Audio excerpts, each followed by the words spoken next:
Before we start the video, I just want to say that I did not create any of the tips that are used in this video, and all links to the source I found them from will be in the description down below.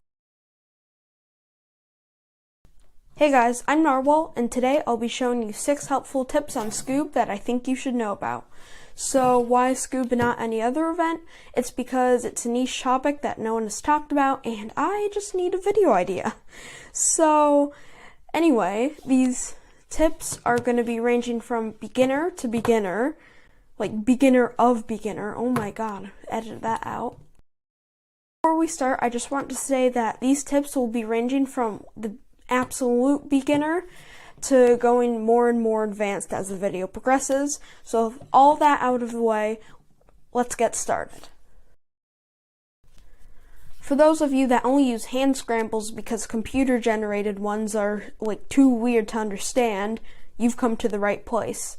So first off, to hold the Skewb to scramble, it's not like a traditional N by N with white top and green front. You need to turn the cube to the right so that the white, green, and red corner is facing you, and make sure the white is on top for the orientation. And also, for those of you that have solved pyraminx before, this is very similar to it, except it's condensed into a different shape. So there's 4 axes: right, left, up, and back. And how you turn these is right, R prime, R, L, L prime, U prime, U, B prime, B. For reference, I'll have a reference scramble right here for you to follow. So first, it goes L prime, so you turn the left layer up, U prime, so you turn the top layer to the right, R prime, so you turn the right layer down, B prime, so you turn the back layer to the right, L, so you turn the left layer down, B prime, again, so you turn the back layer to the right, U, so you turn the top layer to the left, R prime, so you turn the right layer down, B prime, so you turn the back layer to the right, and finally another R prime, so you turn the right layer down. So once again, it's L prime, up, U prime to the right, R prime, down, B prime to the right, L, down, B prime to the right, U, left, R prime, down, B prime to the right, and R prime down. Now that you've learned to scramble a Skewb, here's a quick and easy way to solve it.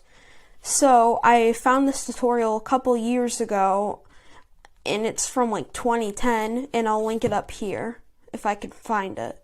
So it contains 3 steps, and it only uses 1 algorithm, which is 4 moves long. So the first step is to make a layer, which is to make all these pieces matching, so all of them making it white in this case, and have all these surrounding colors also matching. So I'll just do this really quick if I don't waste your time. It's pretty intuitive, so you can pretty easily make all these 5 pieces solved. Then the next step of this method is to solve all of these, the centers. So how you do this is you use a sledgehammer, which is the name of the algorithm. So you bring the right side down, R prime, the left side down, L, the right side up, R, and the left side up, L prime. So this swaps these 2 centers and these 2 centers. So what you want to do, you want to repeat this process. Find the center on the top, locate these first layer pieces where they are, and execute the moves. R prime, L, R, L prime. And you keep doing that until you get all the centers solved. and here one last time. Boom, the centers are solved. So then there's two cases that you can get for the last step. You either do this one, which is just 2 sledgehammers to solve the cube, or it's this case, which you do 2 sledgehammers here, and you rotate, and then you have the first case. Once you learn the most common intermediate method, which is called Sarah's intermediate, this is a required trick that you need to know to improve your times. It's called the Polish sledgehammer. I don't know why it's called that, but there we go. This is cubing. What would you expect? So, how you do it, it's one continuous motion that allows you to do a sledgehammer instead of going like this slowly. It allows you to do it very fast. So, to execute this sledgehammer, you place your thumb on the front face that you want to do it. And this is, by the way, this is like the same way of doing this. So if you face the front doing it with like normal finger tricks for the sledgehammer, it's going to be the same way facing for the Polish sledge. So you put your thumb on the front, your index and middle finger on the top, and your ring finger on the right side. So to do the R prime, you want to turn your wrist in a downwards motion. And this may feel a little awkward at first, but it will get used to over time. So then the next move, L, you need to push with your index and middle finger. I'll give you a better view here. The third move, R, you need to come over here and pull up with your thumb. So your hand is like this now. And then finally, for the L prime, you need to rotate your wrist up. And now you've done a sledgehammer. But to do the opposite of these moves, which is actually called a hedge slammer, there's a very specific way of doing it. I don't use it personally. I just put my fingers in the ending position of a Polish sledgehammer, and I just do it the opposite way. So you can look it up, do it however you want, but that's just how I do it. These next few tips are much more advanced, but they're still using the Sarah's intermediate method.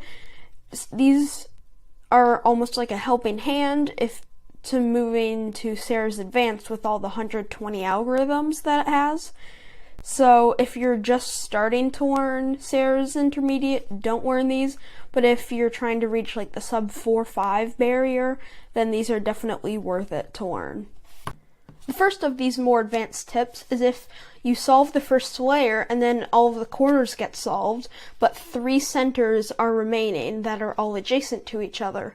So if you bring this white center down with R prime, you can see that these 3 centers highly resemble a U-perm. So you can look at the white, blue, and orange stickers on these 3 centers to figure out that it's a U-perm with white being opposite from where it should go. So from here, you do sledge, Y2 sledge, and then just undo the setup move to solve the cube. This other center case is when these 2 need to be swapped and these 2 need to be swapped. So the only difference is that there's 4 centers instead of 3, and it could be turned into a Z-perm instead of a U-perm. So what you can simply do is take these 2 centers and rotate them so they're all in a line. So then you line a Z-perm up like normal, execute the L, and then undo the setup move to solve the cube. This final tip is the most complex out of all of them, but it can be the most beneficial to dropping your times. So in every single case in Sarah's intermediate, the second step always ends with a sledgehammer or a hedge slammer. So if you see something like this, where the two side centers are solved, if you do a sledge normally, you'll end up with an H-perm, which, as everyone knows, is the worst four-center case that you can get. But if you do this alg, Y2, sledge, Y2, hedge, it solves the Skewb. So, one more time. If these two are solved, you can do Y2, sledge, Y2, hedge.